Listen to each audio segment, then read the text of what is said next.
이제 기도하는 삶이라는 타이틀을 가지고요. 또 이제 메시지를 시작합니다.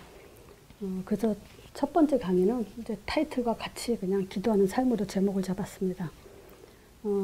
우리는 왜 기도하는 삶이라는 이런 이해가 필요하냐면요. 제가 신앙생활 하면서 기도에 대한 오해를 너무 많이 했어요. 기도에 대한 오해. 뭐냐면요.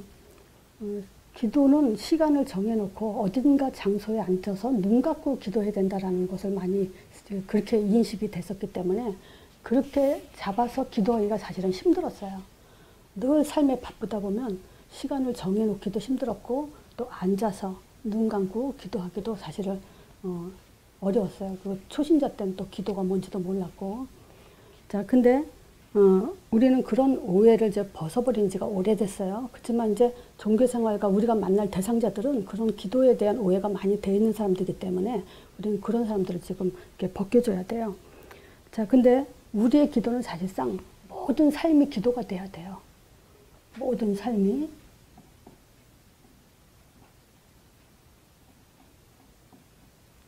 예를 들어 보면요. 어떤 그 예능을 하는 사람, 또 문화를 이제 힘쓰는 사람들, 뭐 글을 쓰거나 책을 쓰거나 이런 사람들이요. 그림을 그리거나 또는 이제 어떤 음악을 만들기 위해서 작사, 작곡하는 사람들, 영화인들, 자, 이런 사람들 한번 예를 들어서 생각해 봅시다. 이 사람들이 한 작품을 만들기 위해서는요, 엄청 집중을 해요. 근데 그 집중하는 게 시간을 정해놓게 하는 게 아니라 밥 먹을 때나 잘 때나 잠자기 직전에도 또 새벽에도 눈만 뜨면 그 작품에 대한 구상을 하고 그거를 만들어 나가요. 지금 세상 불신자들은 그렇게 살아요. 그와 마찬가지로 신자들은요. 신앙생활 교회에서 예배드리고 밖으로 나가면서 끝나버리죠. 그리고 기도한다고 마음 먹었을 때나 기도하죠. 그래서 그게 잘못된 거예요. 그래서 우리는 이 기도하는 상황에서 강조되는 건 뭐 하려고 하냐면요. 이 말씀에 대해서 강조가 제일 중요하기 때문에 말씀 기도, 어떤 면에서는 말씀 기도예요. 네, 그래서 이걸 좀 설명하기 위해서 이렇게 기도하는 삶을 지금 준비했습니다. 그래서 우리가 한번 기도는 뭡니까? 사실상 하나님의 창조 목적에 맞아야 돼요. 그렇죠? 하나님의 나를 창조하신 그 목적에 맞아야죠. 그렇다면은 기도라는 정의가 내려지겠죠. 기도가 뭡니까? 하나님이 주신 게 있어요. 그래서 그 주신 걸 가지고 하나님을 기쁘시게 하는 거죠. 우리는 잘못하면 그냥 하나님을 기쁘시게 이거 하고요. 하나님이 주신 걸 가지고 하나님을 기쁘시게 하는 거고는 천지 차이죠. 뭐 하나님 기쁘게 한다면서 우리는 뭘 가지고 뭘 근거로 하나님을 기쁘게 한다 하겠어요? 내 마음이 기쁘면 기도하면서 기쁘면 그게 하나님 기쁨이라고 착각들을 하죠. 그게 아니에요. 하나님이 우리를 위해서 주신 것이 있어요. 그 주신 거를 가지고 감사한 것, 그리고 영광을 돌리는 것, 이런 것들이 지금 하나님을 기쁘시게 하는 거죠. 그리고 창조 목적에 맞는 것이 두 번째가 뭐냐면요. 지금 하나님이 주신 것을 우리는 믿음이라고 그러거든요. 이 믿음을 지속하는 게 사실은 기도예요. 그래서 삶 속에서 일하면서 공부하면서 모든 것을 하면서 우리는 하나님께 집중하는데 그 하나님이 하신 일에 대한 집중을 하는 거예요. 그렇게 해서 믿음을 지속하는 거예요. 그리고 세 번째가 뭐냐면 기도는요. 영적 싸움하는 방법 중에 하나예요. 영적 싸움을 어떻게 합니까? 우리는 영적 싸움을 사단결박? 아니에요. 기도와 전도. 그래서 기도는 영적 싸움을 하는 방법 중에 하나가 기도예요. 그래서 우리가 믿음으로 계속 기도가 말씀을 믿는 믿음의 기도가 지속된다면 그것이 바로 영적 싸움이 되는 거예요. 그래서 한번 기도에 대한 그 정의를 한번 내려봤어요. 창조 목적에 맞아야 된다. 그래서 우리는 하나님이 주신 걸 가지고 하신 일을 가지고 하나님 기쁘게 하시고 기쁘게 하고 또 그걸 가지고 평소에 믿음을 유지함으로 인해서 믿음을 지속하고 또 기도는 뭡니까? 우리가 영적 싸움에 승리하는 방법. 그것이 기도다. 이렇게 지금 정의를 내릴 수가 있어요. 그래서 내용이 참 중요해요. 하나님이 주신 내용. 기도의 중요성.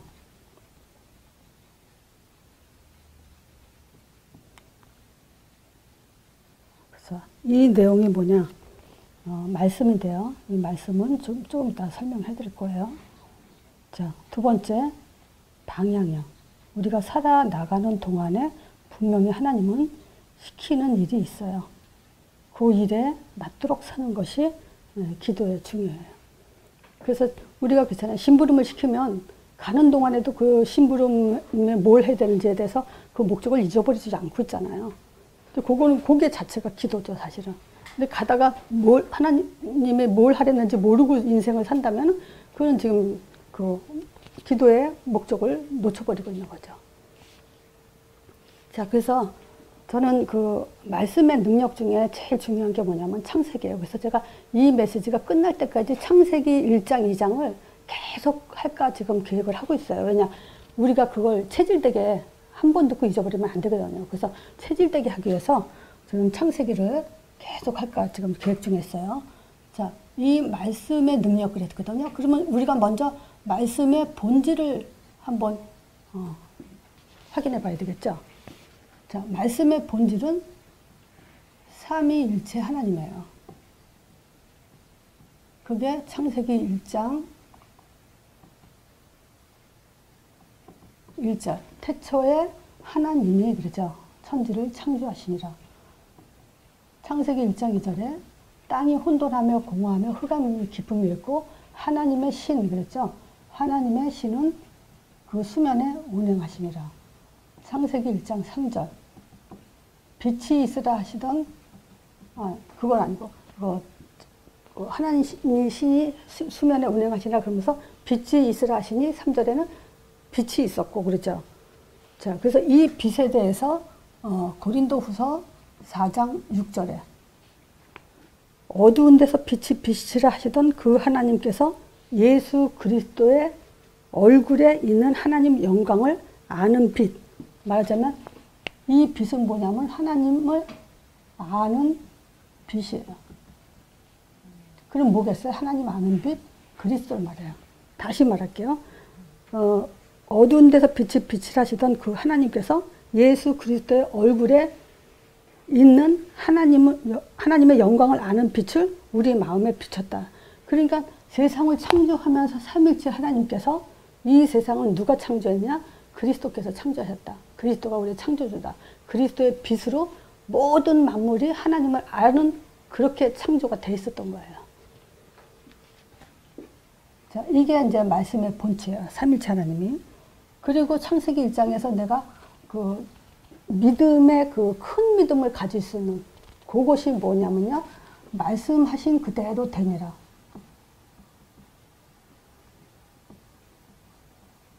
요거예요. 그래서 저는 그 어떤 단어가 나오잖아요. 그러니까 막 성도들이나 사람들이 이렇게 입에서 나오는 말을 가지고 성경에서 근거를 찾아요. 그래서 뭐 기도응답 받았다. 그래서 기도도 제가 이제 예수님이 하신 기도 또 그 예수님이 또 제자들한테 이렇게 기도하라고 가르친 것들 그런 거 가지고 성경 근거를 대는 이유가 그거예요. 그래서 우리는 성경 말씀의 근거에서 모든 생각과 삶이 나와야 돼요. 자, 말씀하신 그대로 되니라 했을 때 이 말씀에는 뭐냐면 하나님의 창조의 능력이 이 말씀 안에 있어요. 말씀은 능력이에요. 즉 심이에요. 심 중에 심이 뭐냐? 말씀이에요. 두 번째가 뭐냐면 창조의 원리가 있어요. 말씀에는 원리가 있어요. 그냥 하나님이 이 세상을 움직이실 때 자기가 기분 내키는 대로 이렇게 저렇게 움직이는 게 아니에요. 기준을 가지고 틀을 갖고 그 틀 안에서 이 세상에 돌아갈 수 있도록 그렇게 원리를 갖고 계세요. 그런데 그 원리가 뭐냐면 생명의 원리를 말하죠. 그래서 우리는 생명의 원리가 뭐예요? 하나님이 우리에게 내주하고 인도받고 그 안에서 응답받는 원리. 이 안에서 살게 돼 있고요. 말씀하신 그대로 되니라 해서 뭐냐면 창조의 비밀이 들어가 있어요. 뭐냐? 인간만이에요. 인간만 하나님의 형상대로 창조됐다는 거예요. 그래서 말씀하신 그대로 되게 돼 있어요. 그래서 우리는 하나님 형상에 대한 것을 집중해야 돼요. 이게 내가 누구냐? 이 세상에 태어나서 내가 누군지 모르면 안 되죠. 어저께도 철야 때 내가 얘기했지만 이 세상의 주인공은 나예요.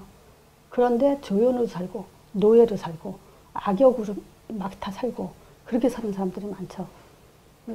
이 세상 우리는 한 번 살고 가는 인생 내가 주인공이에요. 그렇다고 교만하고 남을 무시하라 그런 뜻이 아니죠.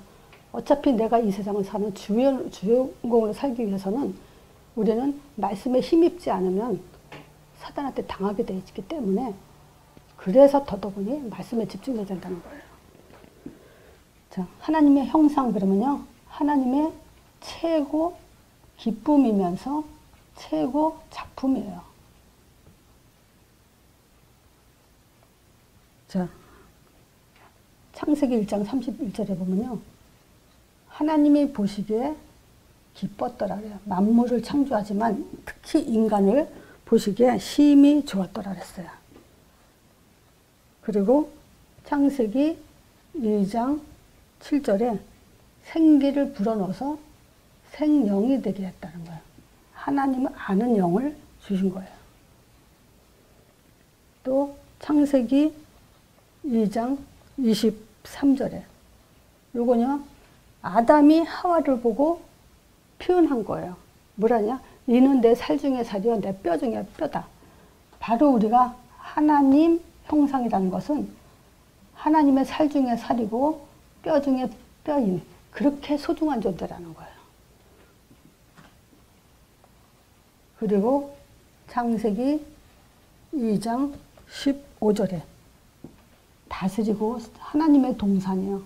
그래서 나는 이 동산을 그냥 에덴 동산 그것보다는 하나님의 동산 이렇게 얘기하는 게 하나님 것을 우리가 다스리고 지키도록 했다는 거예요. 하나님 거를. 그러면 뭐겠어요? 하나님이 모든 백그라운드 다 주겠다는 거죠. 그렇죠? 우리에게 다스리고 지키는 자에게 하나님의 배경이 돼주겠다는 거죠. 그런 축복을 받은 존재예요. 우리 하나님 형상이. 그래서 창세기 1장, 2장 거기에 나와 있는 중요한 단어가 바로 이 세 가지예요. 말씀의 본질, 삼일체 하나님, 그 다음에 말씀하신 그대로 된다. 여기에 집중해야 되고요. 우리 정체성이 얼마나 어마어마한지 그거에 대해서 갖지 않으면은 무슨 힘으로 기도해서 우리가 기쁨을 얻을 거며 하나님께 감사가 나오겠어요.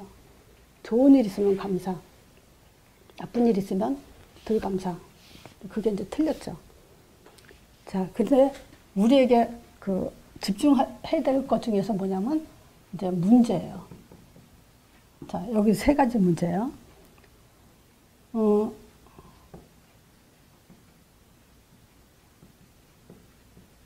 이 하나님 떠난 문제, 요걸 가지고 제가 세 가지로 말씀드렸어요. 일단 그 고린도 후서 아까 4장 6절 했는데 이제 4장 4절에는 6절 말하기 전에 4장 4절에 그 말 있죠. 그 중에 이 세상 신이 믿지 아니한 사람들의 마음을 혼미케 해서 그 그리스도의 영광의 복음의 광채가 비치지 못하게 한다 그래요. 이 세상 신 사단이 그리스도만 알지 못하도록 그렇게 지금 하고 있다는 거예요. 자, 그리스도만 알지 못한다는 말은 뭐냐면요. 창세기 3장 15절이 무지하다는 거예요. 자, 창세기 3장 15절이 무지하면 어떤 상태가 되죠? 하나님과 관계가 없어요. 아무 상관이 없어요. 창세기 3장 15절이 또 변질돼 있어요. 들어도 잘못 알고 있어요. 그건 뭐냐? 하나님과 오해관계가 되어 있다는 거예요. 사람이요, 서로 오해하는 상태는 절대 친해질 수 없어요. 그리고 굉장히 기분 나빠요. 오해받으면. 그러니 지금 우리가 하나님을 예레미야, 엘리야, 세례요한처럼 알고 있다는 것은 하나님이 엄청 기분 나쁘다는 거죠. 자, 창세기 3장 15절이 어떻게 됐냐? 무감각 상태가 됐어요. 무감각 상태는 뭘 말하죠? 하나님을 무시하고 있다는 거예요.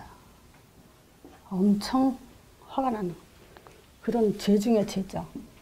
자, 이런 상태를 죄라 그래요. 그래서 하나님 관계가 안 돼 있고 하나님을 오해하고 있고 하나님을 무시하고 있으면요, 반드시 진노가 임하게 돼 있어요. 절대 피할 수 없어요. 원리예요, 원리. 창세기 6장 5절에 그랬죠. 자세히 써놨어요. 사람들의 마음이 생각과 모든 계획이 항상 악하다 그래요. 자, 하나님 관계 깨져 있고요. 하나님을 오해하는 상태에 있고 무시하는 상태가 있으면요, 그 사람의 삶은 아무리 진실해도 그건 하나님 보기에 악한 상태가 돼요. 그래서 악할 뿐, 그거밖에 없어요. 또 에베소서 2장 3절에 하나님이 제일 싫어하는 것이 뭐냐? 또 하나님을 떠나서 육체의 욕심에 따라서 사는 거. 마음에 원하는 대로 사는 거. 지 맘대로 산다는 거죠. 우리가 자식을 키웠을 때 자식이 자기 맘대로 하는 것만큼 화가 나는 게 없죠. 지금 그런 상태에 살고 있어요, 인간들이. 또 교회 안에서도 마찬가지예요. 창세기 19장 14절에 보면요, 롯은 그 자기 가족들을 구원하려고 들어갔어요. 근데 그 사위들이 뭐냐면 소돔과 고모라서 멸망할 거다, 하나님이 멸망시킨다고 얘기했을 때 그 롯의 사위들이 뭐냐면 하나님의 말씀을 농담으로 여겼다라 했어요. 하나님의 말씀을 농담으로 여겼다는 것은 뭐냐? 무시했다는 거예요. 그것도 요즘 말로 개무시. 이 엄청 이거는 진노가 불이 그냥 그 소돔과 고모라서 그냥 불이 그냥 확 불황이 내렸죠. 그런 저주를 받을 짓이죠. 자, 그래서 우리는 이 농담 뭐냐? 하나님의 말씀을 가볍게 여기고 또 무시하고 소홀히 여기는 것들, 이런 것들은 죄 중에 죄예요.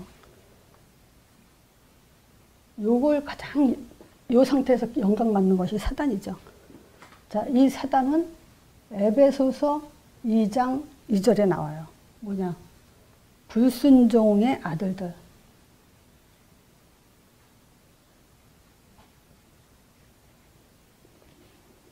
이 말은 뭐냐? 절대 순종할 수 없다는 거예요.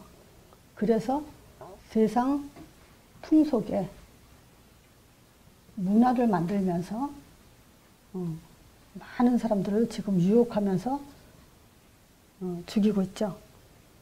히브리서 2장 15절에 묶이게 해요. 세상 풍속에도 문화에도 묶이지만 죽기를 무서워하는 게, 죽음에 두려워하고 그런 모든 것에, 인간들이 원하는 모든 것에 묶이게 하고 있어요. 요한복음 10장 10절에 그래서 결국은 뭐냐? 도둑이죠. 죽이고 멸망시키는 도둑 중에 도둑. 하나님 존재잖아요. 우리는 하나님 거잖아요. 우리의 영혼을 싹 다 뺏어가는 도둑이 바로 이 사단이라는 거예요. 근데 저는 이게 이런 성경을 나는 그대로 우리는 믿잖아요. 믿어야 되고 사실이잖아요. 근데 이걸 믿으면서도 사단한테 속는다는 걸 모르면서 속는 사람들, 알면서도 속는 사람들, 참 그런 거 보면 뭐 진짜 못 말리겠지만 참 진짜 안타까워요. 어떻게 이런 복음을 들으면서도 그렇게 사단한테 쉽게 당할까? 안타깝죠. 자, 이 문제, 창세기 3장 문제가 처음부터 주님 오시는 그날까지 이거는 전략상 지속되고 있기 때문에 신자들이 가장 집중해야 될 부분이 바로 이거예요. 자, 그런데 하나님은 다시 우리에게 회복할 수 있는 말씀을 주셨죠. 그래서 말씀과 말씀 성취는 달라요. 자, 우리가 이 말씀을 요한복음 1장, 이 말씀에 집중을 해야 돼요. 요한복음 1장 1절에서 3절에 태초에 하나님이 그 말씀에 계시니라. 이 말씀은 하나님과 함께 계셨다 하죠. 근데 이 말씀은 곧 하나님이시라. 그러면서 누가 나오죠? 그가 태초에 하나님과 함께 계셨고 그가 바로 하나님이라고 얘기하죠. 그리고 만물이 지은 바 되었을 때 그가 없이는 하나도 된 게 없다 그래요. 예수를 말하면서 하나님의 창조주라고 얘기를 하죠.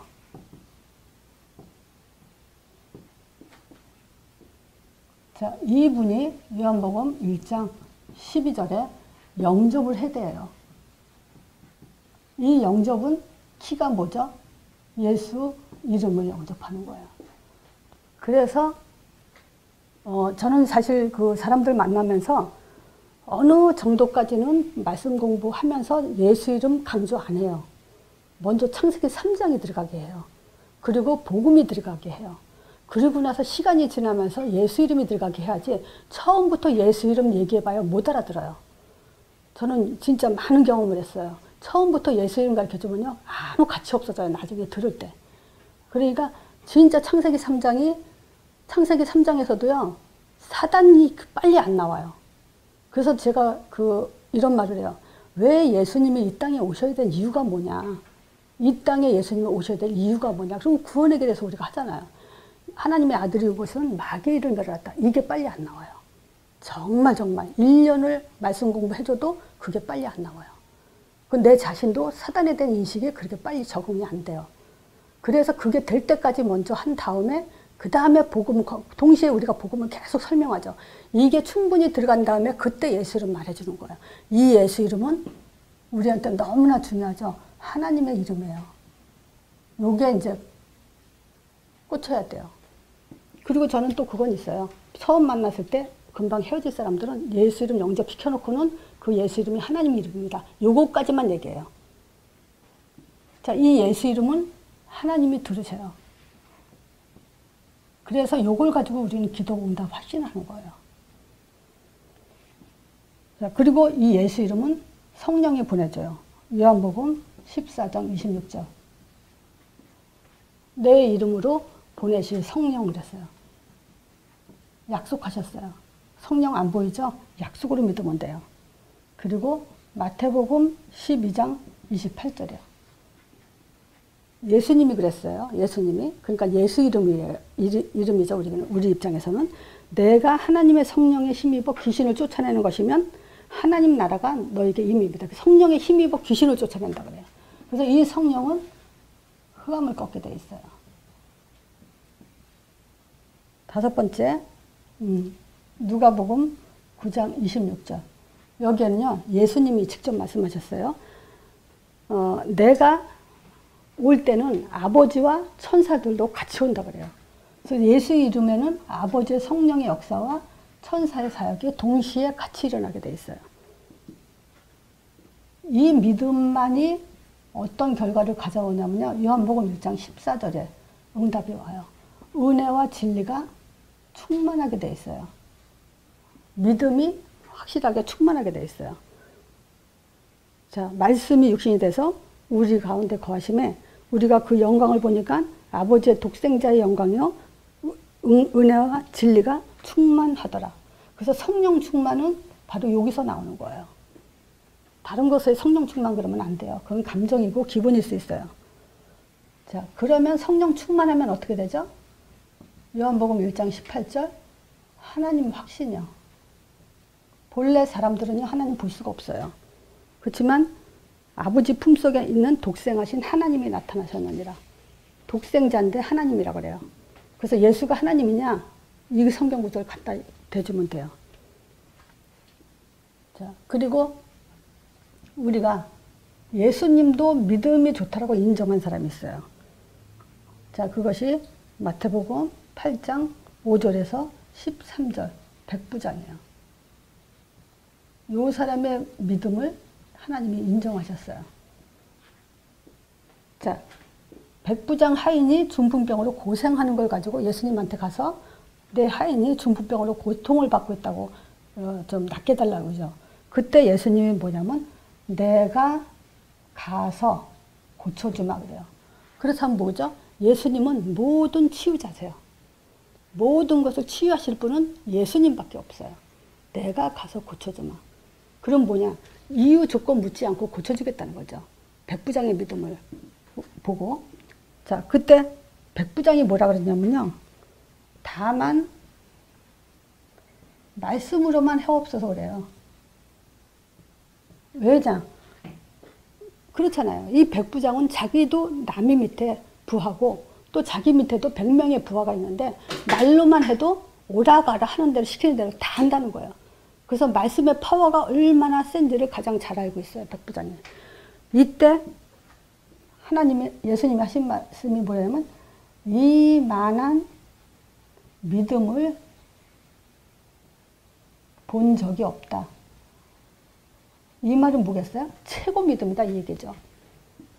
그래서 우리는 기도 속에서 말씀은 최고의 하나님이 칭찬하는 최고의 믿음이라는 거 그걸 확신하면서 들어가야 돼요. 자, 그러면서 뭐라 그래요? 원래 본 자들의 이 백부장을 보고 자기가 지금 유대인들을 제일 먼저 구원했잖아요. 불러냈고 복을 주고 신정 국가로 세우고 아브라함 통해서 복을 주고. 근데 그 본 자손들, 자식들은 오히려 슬피우며 이르갈 거라 그래요. 근데 네가 더 믿음이 낫다. 그러면서 네 믿음대로 될지어다 그래요. 그래서 말씀에 믿는 믿음은 믿음대로 되는 믿음이에요. 자, 그래서 우리가 잘 알다시피 이 바울이요. 전도자 바울이 그랬어요. 사도행전 27장에 풍랑을 만나서 이제 배에서 이제 죽게 생긴 상태에서 배 밑이 깊이 들어가서 이제 기도할 때 하나님이 주의 천사가 나타나서 이제 그 얘기를 하죠. 자, 근데 바울이 그런 천사를 만나는 응답을 받을 수밖에 없는 이유가 뭘까요? 바울이 천사를 만날 수밖에 없는 이유가 사도행전 1장 24절. 이것 때문에 그래요. 이 결론 난 사람은요, 천사부터 살아요. 나의 달려갈 길과 주 예수께 받은 사명, 곧 하나님의 은혜의 복음을 증거함을 마치려 하면은 나의 생명도 조금도 귀한 것으로 여기지 않는다. 저는 진짜 사람들이 이해할지 안 할지 모르겠지만, 경제만 조금 받쳐준다면요, 나는 여자니까 그렇게 못하고, 손장로, 장로 이제 은퇴하면 진짜 목사님 붙어서 그냥 같이 살게 하고 싶어요. 마지막 인생, 목사와 교회를 위해서 그냥, 바쳤으면 좋겠어요. 그게 마음속에 나는 기도로 나와요. 진짜 그러고 싶어요. 자, 그게 우리가 할 일이에요. 지금 복음 때문에 순교하는 시대 아닌데, 우리가 순교하면 어떻게 하겠어? 그렇게 해야지. 복음을 위해서, 교회를 위해서. 왜냐? 우리 얘네가 다닐 교회, 우리 하진이가 다닐 교회, 우리 은별이가 다닐 교회예요. 그 교회 마지막 목숨을 우리가 걸어야죠. 이런 바울에게 사도행전 27장 23절에서 25절 바울이 참 이 말을 나는 어떻게 이렇게 영적인 사실을 정확하게 알 수 있을까? 나의 속한 바, 나의 섬기는 그 하나님의 사자가 내 곁에서 어젯밤 나서 내 곁에서 그 얘기를 했다고 그래요. 바울아 두려워 말라. 내가 가이사 앞에 서야 하겠고 하나님께서 또 너와 함께 행선한 자를 다 내게 붙였다. 그러면서 걱정하지 말라 그러죠. 네한테 타줬으니까 안심하다. 그랬더니 바울이 그러는 거야. 그러니까 여러분이 안심하라. 내게 말씀하신 그대로 되리라고 나는 믿노라 그래요. 그게 세계복음화예요. 말씀하신 그대로 되리라고 나는 믿노라. 다시 결론인데요. 지금 우리가 이 문제는 피할 수 없어요. 문제 계속 있어요. 근데 우리는 반드시 그걸 알아야 돼요. 어떤 문제가 있어도 말씀 잡으면 정확한 응답 받아요. 말씀대로 응답 받는다 이거예요. 문제 있어도. 또 뭐냐? 우리는 계속 싸워야 돼요. 근데 99.9%와 0.1%가 싸우면 누가 이겨요? 싸움. 99.9%와 요거와 0.1%가 싸운다. 당연히 이게 이겠죠. 근데 목사님이 뭐라 했어요? 영적 싸움은 다르다. 영적 싸움은 달라요. 그래서 영적 싸움의 키는 뭐냐? 예수 이름 이길 자 없어요. 그렇죠? 바울이 부름받았을 때 내 이름을 예수 이름을 이방인과 임금들과 이스라엘 자손들에게 전하라고 택한 나의 그릇이다 했어요. 그 이름 하나 가진 자는요 99.9%가 덤벼도 이기지 못해요. 그래서 기도 중에 기도가 말씀 기도예요. 그게 말씀 성취예요. 그래서 예수 이름은 하나님의 이름이다. 예수 이름으로 반드시 들으신다. 그 이름으로 성령 보내주신다. 흑암 꺾인다. 천사 살기 일어난다. 이거 못 누리고 가면요 정말 바보예요. 얘기해줬는데도 못 누리면 그건 방법이 없어요. 그런 사람은. 그래서 기도하는 삶 중에 삶이 뭐냐? 창세기를 머릿속에 담으세요. 우리 예수 이름은요 삼일체 하나님의 이름이에요. 자, 그리고 말씀하신 그대로 되게 되고 또 우리는 그 말씀이 하나님의 형상인 우리에게 최고의 가치를 두고 있고 중심을 두고 있고 또 시작과 끝을 두고 있어요. 그래서 그렇게 우리가 기도에 창세기 1장을 머릿속에 놓치지 않고 또 예수 이름만 놓치지 않으면 진짜 기도예요. 그게. 오늘 말씀 여기까지 합니다.